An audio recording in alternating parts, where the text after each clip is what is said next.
खरं तर या नगरपालिकेची नवीन इमारत सुरू झाली. खालच्या पहिल्या फ्लोअरला मला दुसऱ्या फ्लोअरला चीफ ऑफिसर मारुती गायकवाड यांची कॅबिन होती. त्या ठिकाणी ती कॅबिन बदलण्याला आधी त्या ठिकाणी नगराध्यक्षाची कॅबिन झाली. चला आम्ही समजू शकतो, नगराध्यक्ष आहेत, प्रथम नागरिक आहेत, त्यांना वर लोकांना येण्या जाण्यासाठी गैरसोय होऊ नये म्हणून त्यांनी ती खालची कॅबिन घेतली आणि वरच्या कॅबिनला चीफ ऑफिसरांना पाठवलं. आम्ही तिथंपर्यंत एक्सेप्ट केलं. पण तुम्हाला सांगतो, असे मला आज पत्र यायला लागलेत. गेले 3 पत्र आलेत.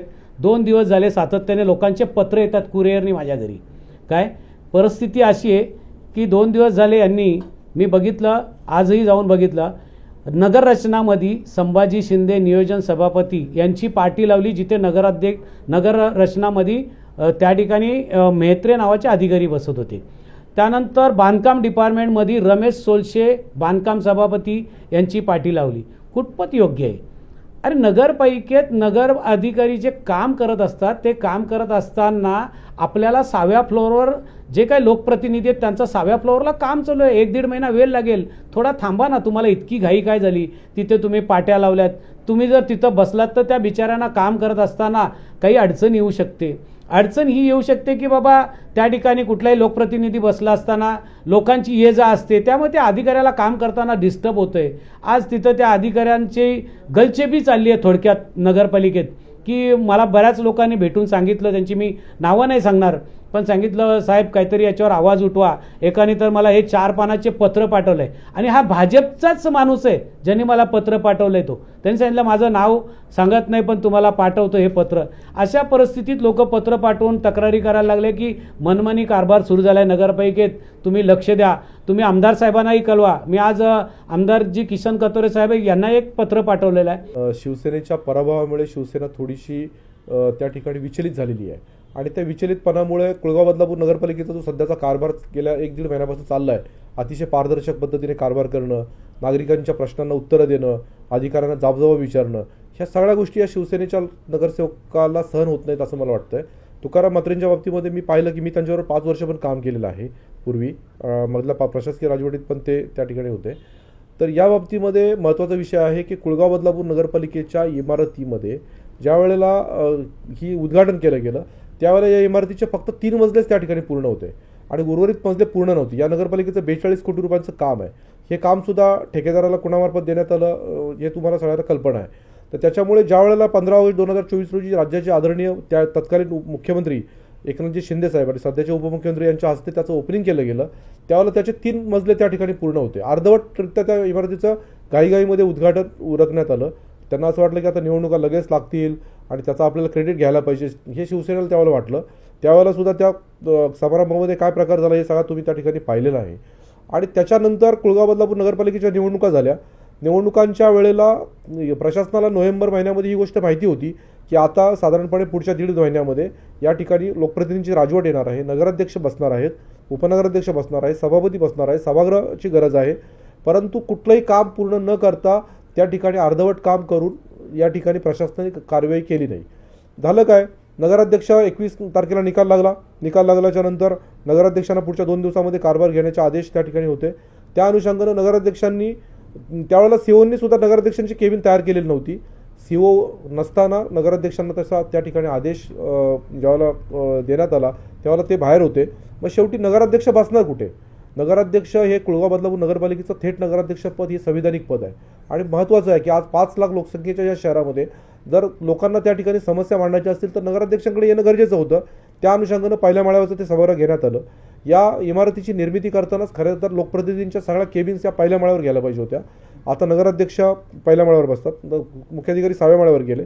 त्याच्यानंतर उपनगराध्यक्षाची निवड झाली, सभापतींची निवड झाली. उपनगराध्यक्षांना सुद्धा केबिनची गरज असते, साहजिकच केबिनची गरज आहे.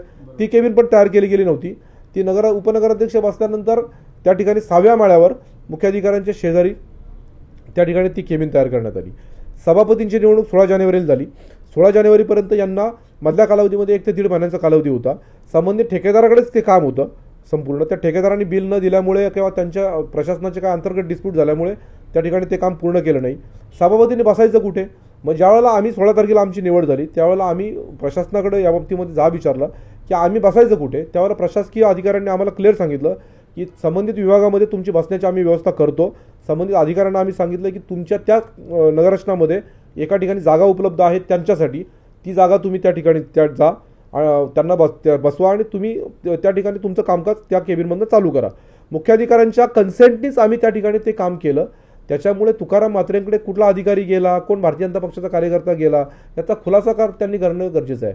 तुकाराम म्हात्रे असे बिनबुबाटपणे आरोप नेहमीप्रमाणे करतात आणि त्या आरोपांना आम्ही काही जास्त भाव देत नाही. महत्त्वाची गोष्ट आम्ही नगरपालिकेचा कारभार करण्यासाठी या ठिकाणी आलो आहोत. आम्ही लोकांशी बांधील आहोत. लोकांच्या समस्या आम्ही आमच्या कार्यालयात तर ऐकतो. आम्ही नगरपालिकेमध्ये दिवसभर त्या समस्या ऐकण्यासाठी त्या ठिकाणी बसतो. कारण आम्हाला पूर्ण वेळ नगरसेवक पद असेल, सभापती पद असेल, हे पूर्ण वेळ काम करण्याचं पद आहे. जसं आमदार महोदय असतील, मंत्री महोदय असतील, राज्याचं मंत्रिमंडळ असेल, राज्याचे मुख्यमंत्री असतील, हे पूर्ण वेळ काम करण्याचं पद आहे.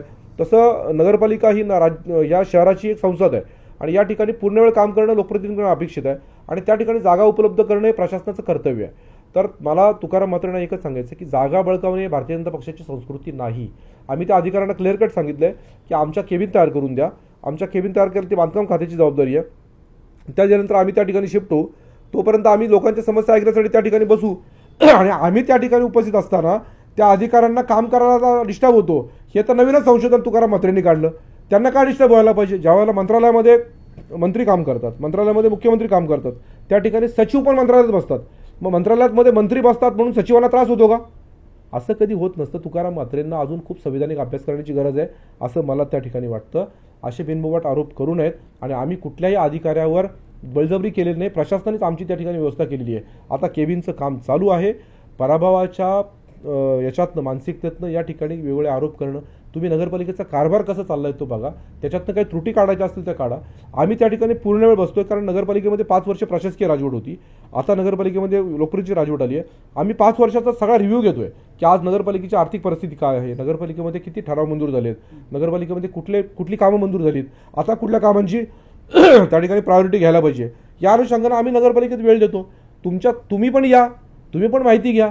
गेली 10 वर्ष तुम्हीच कारभार करत होते आणि तो कारभार कसा केला या लोकांना माहिती आहे म्हणून लोकांनी आम्हाला निवडून दिलंय आणि आता तो कारभार सुरळीतपणे करण्याची आमची जबाबदारी आहे, पारदर्शकपणे आमची करण्याची जबाबदारी आहे. आम्हाला तर केबिनची घेणं देणं नाही. आम्ही उद्या नगरपालिकेच्या पॅसेजमध्ये बसून सुद्धा लोकांच्या समस्या ऐकू, परंतु नगरपालिकेमध्ये केबिन देणं किंवा जागा देणं सभापतींना हे नगरपालिकेच्या प्रशासनाची जबाबदारी आहे. ती पूर्ण ते करत नाही आहेत.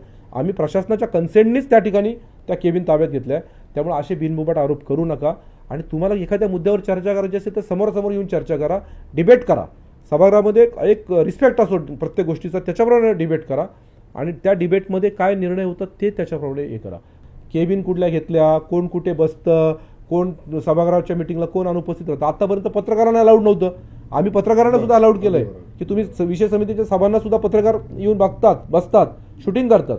आम्ही स्थायी समितीच्या सभांचं सुद्धा लाईव्ह करणार आहोत. आम्ही जनरल बोर्डाचं सुद्धा लाईव्ह करणार आहोत. चांगले मुद्दे सभागृहामध्ये मांडा, अभ्यास करा. हे 5 लाख वस्तीचं शहर आहे आणि या शहरामध्ये निश्चितपणे चांगली विकासात्मक काम करण्याची आमची इच्छा आहे आणि त्या अनुषंगाने आम्ही काम करतोय. त्या केबिन कोणाची तक्रार प्राप्त झाली, भारतीय जनता पक्षाची तक्रार प्राप्त झाली, अधिकाऱ्याची तक्रार प्राप्त झाली, त्या अधिकाऱ्याला समोर येऊन बसवा. आमच्या त्याची काय तक्रार आहे आम्ही विचारू, तुम्ही विचारा, आम्ही विचारू त्याला. असं की भाजपच्याच माणसाने मला अर्ज दिलेला आहे. मग माझं असं मत आहे की भारतीय जनता पक्षाच्या एखाद्या कार्यकर्त्याने तुमच्याकडे तक्रार केली तर त्याला समोर येऊन बसवा ना, आमच्याशी डिबेट करा, त्याचं नाव सांगा आणि तो एखाद्या भारतीय जनता पक्षाच्या कार्यकर्त्यांनी आमच्याकडे शिवसेनेच्या अनेक कार्यकर्त्यांनी तुमच्या बाबतीमध्ये तक्रारी केलेल्या आहेत की यांनी युती न केल्यामुळे कसं नुकसान झालेलं आहे. शिवसेनेचे नगरसेवक सांगतात, आम्ही ते सांगतो का? शिवसेनेने युती न केल्यामुळे शिवसेनेचं कसं नुकसान झालं याचे शिवसेनेचे कार्यकर्ते येऊन सांगतात आमच्याकडे. गेल्या 2 महिन्यामध्ये तेच रामायण अख्ख्या गावात चालू आहे. अनेक शिवसेनेचे कार्यकर्ते सांगतात शिवसेनेच्या लोकांना हे कळलं नाही, युती करायला पाहिजे होती, युती केली असती तर सामोपचाराने सत्ता आली असती, चांगलं काम झालं असतं. मग त्या शिवसेनेच्या लोकांच्या बाबतीमध्ये आम्ही तुम्हाला सांगायला आलो का की असे शिवसेनेचे नगरसेवक तक्रारी करतायत की आम्हाला यांनी खड्ड्यात टाकलं म्हणून? तर हे म्हात्रे साहेबांना सांगतो की आता 5 वर्ष पारदर्शक कारभार करणार आहोत. आम्ही पूर्ण वेळ काम करणारे कार्यकर्ते आहोत. आम्ही आमचा धंदा करणं, हे करणं, त्या गोष्टी वेगळ्या, व्यावसायिक पार्ट वेगळा आहे. आम्ही पूर्ण वेळ नगरपालिकेत काम करणार आहोत आणि पूर्ण वेळ काम करून आदरणीय मुख्यमंत्र्यांना अपेक्षित असणारं बदलापूर, मुख्यमंत्र्यांनी बदलापूरच्या बाबतीमध्ये आश्वासन दिलं की मी बदलापूर दत्तक घेतलंय. आम्हाला बदलापूरमधले अनेक प्रोजेक्टचे DPR मुख्यमंत्र्यांना नेऊन दाखवायचे की या शहरामध्ये या गोष्टींची गरज आहे आणि मुख्यमंत्र्यांनी जर हे शहर दत्तक घेतलंय तर निश्चितपणे आम्ही दिलेल्या प्रस्तावाला ते मान्यता देतील. म्हणून आम्ही त्या ठिकाणी हार्डवर्क करतोय आणि त्यांना हार्डवर्क करायची इच्छा तर त्यांनी यावं.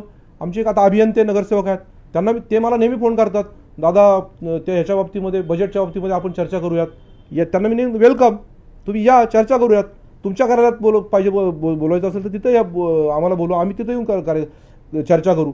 पण या शहराच्या अनुषंगानं ज्या ज्या गोष्टी चांगल्या करता येतील ते करण्याचा प्रामाणिक प्रयत्न आम्ही नगरसेवक म्हणून 5 वर्ष करणार आहोत. या लोकांनी निवडून दिलेल्या आपल्या सगळ्यांना 49 मध्ये 24 तुमच्या आहेत, 26 आमच्या आहेत नगराध्यक्ष धरून. त्याच्यामुळे आम्हाला तुम्हाला जशी संधी दिली, आम्हाला संधी दिली आहे, तुम्ही त्या संधीचं सोनं करा. पण त्या केबिन, ते घर, त्याच्यानंतर सभेला कोण उपस्थित राहावं नाही राहावं याच्यावर चर्चा करून लोकांची दिशाभूल करू नका. या शहरातल्या लोकांनी तुम्हाला नाकारलेलं जर आहे ना, तर त्याच्याप्रमाणे आता सक्षम विरोधी पक्ष म्हणून काम करण्याची सवय ठेवा.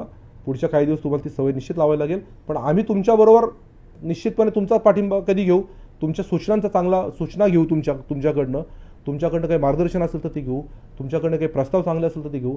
आम्ही राजकारण करणार नाही. ज्या दिवशी निवडणूक संपली त्या दिवशी पक्षीय राजकारण संपलं.